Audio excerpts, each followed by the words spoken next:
Plano ti Baguio City Registrar's Office amang ipatumpal iti mobile registration iti tunggal barangay tapno may sadeg kadagiti umility serbisyo da. Kabiyatan na ipatumpal mo ti registration caravan iti syudad. Ada detalye di Bridget Marcasi Pangusfian. Baligi anang ipatungpal ti Civil Registration Caravan ti Local Civil Registry Office ang nakaijayaan ti nagduduma a serbisyo dagiti na duma-duma nga ahensya ti gobyerno kas iti PSA, COMELEC, DFA, Pag-ibig, PhilHealth, SSS, GSIS, ken NCSC kas paset ti selebrasyon ti 36th Civil Registration Month. May sa kadagiti nakapagnumar ti serbisyo ni Manang Teodora.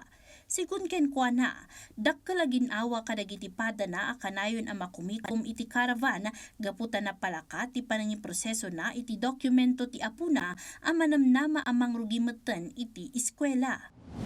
Kapag nandito kasi one-stop shop na, it is one way of unleashing their burden. Kagaya ko, na instead na pupunta ako doon sa local civil registry na mag-request ng birth certificate ng aking apo kasi kailangan nito sa kanyang enrollment na naman for the next semester.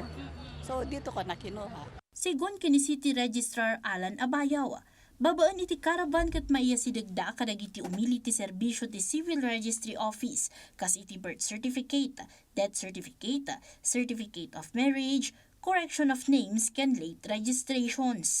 Tarigagay damot laeng ang maiyunay-unay ti kaipapanan ken kinapateg ti panagrehistro nang runa tadagitoy a sertipikasyon dagiti kang runaan ang maikalkalikagum iti pannagadal, panagsapol iti trabaho, panagnumar kadagiti serbisyo ti gobyerno ken dadduma pay.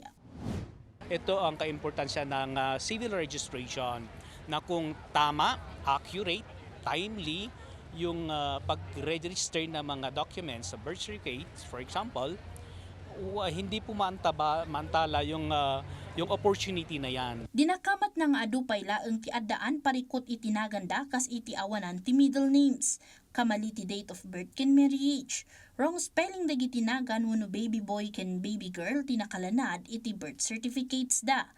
Nupay kasta, kinunana na palakaitan ti correction of names gaputa maidalan laengan iti administrative remedy iti opisina da. Dumadami kasi yun nga, medyo mahigpit lahat ng mga agencies, mga institutions na nagre-require ng mga civil registry documents. Mapunpuntiryamot ang mga ipatungpal ti City Registrar iti kapada nga aktibidad wenno mobile registration kadagiti barangay iti syudad. Bridget Marcasi Pangusfian para iti Pambansang TV.